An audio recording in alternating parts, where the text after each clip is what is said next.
সকালবেলায় সবে আলু কুমড়োর তরকারি দিয়ে রুটি খেয়ে দুটো বৃহৎ পরিমাণ ঢেকুর তুলেছি। এমন সময় ফোন বেজে উঠল। শ্বশুরমশাই। হ্যালো, এই সকালে আবার কি হলো? ফোন ধরতেই বললেন, আমাকে বাঁচাও। এই সিগারেট, মানে কিছু সিগারেট যেখান থেকে পারো জোগাড় করে আমায় দিয়ে যাও, নইলে মরে যাব। আমি বললাম, এই লকডাউনে এখন কোথায় পাবো সিগারেট? তার চেয়ে সুযোগে সিগারেট ছেড়ে দিন। কাঁদো কাঁদো হয়ে শ্বশুরমশাই বললেন, চুল্লিতে ঢোকার পর আর খাবো না, গ্যারান্টি দিচ্ছি, কিন্তু এখন না পেলে জাস্ট মরে যাব। দুদিন আগে সব শেষ হয়ে গেছে। আরে টয়লেট হচ্ছে না, অন্তত সকালে একটা, আর দুপুর আর রাত্রে খাওয়ার পর একটা করে, মোট 3টে লাগবেই। তুমি প্লিজ একটু দয়া করো আমাকে। আমার ছেলে নেই তো, তুমি আমার ছেলে, প্লিজ। হ্যাঁ, বুড়ুকে বলো না, অন্য যা হোক কিছু বলে দিও, কিন্তু সিগারেটের কথা বলো না।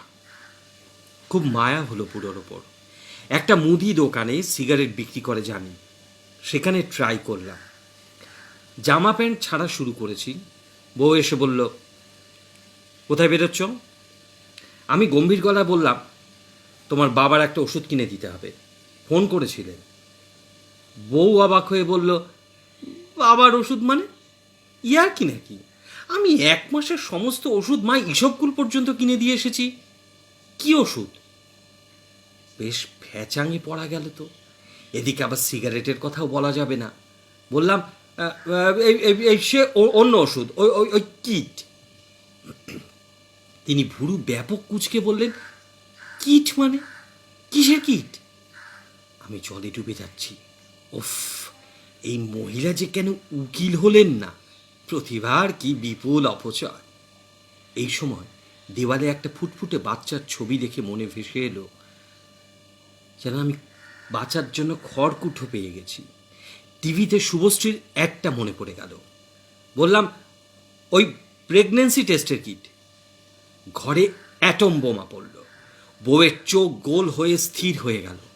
তারপর অনেকক্ষণ পরে বহু কষ্টে বলল, বাবা চেয়েছে, বাবার কি হবে? আমি গম্ভীর গলা বললাম, দরকার আছে নিশ্চয়ই। শ্রীমতী কাঁদো কাঁদো গলায় চিৎকার শুরু করে দিয়ে বলল, মন্ত্রীদের আর কি, 21 দিনের ঘরবন্দির ফতোয়া দিয়েই খারাপ। হ্যাঁ, যত সব পাবলিক ফেসাদে পড়ছে, সেদিকে কি ওদের কোনো চিন্তা আছে? ততক্ষণে ফোনে শ্বশুরমশাইকে ধরা গেছে। লাউড স্পিকার অন করে বউ বললে, তুমি ওকে কি আনতে দিয়েছ? তোমার লজ্জা করে না? এত বয়স হলো। শ্বশুরমশাই তখন চুরি করে ধরা পড়া বাচ্চার মতো বললেন, তুই রাগ করিস না। আহ, এত করে জামাইকে বলতে বারণ করলাম, তাও বলে দিলা সেটা? ও, তুমি চাও তোমার জামাই আমাকে মিথ্যে কথা বলুক? ছি বাবা, সত্যিটা আমাকে বলে দিয়েছে, কিন্তু কেন বাবা? এত বয়সে এসব কি?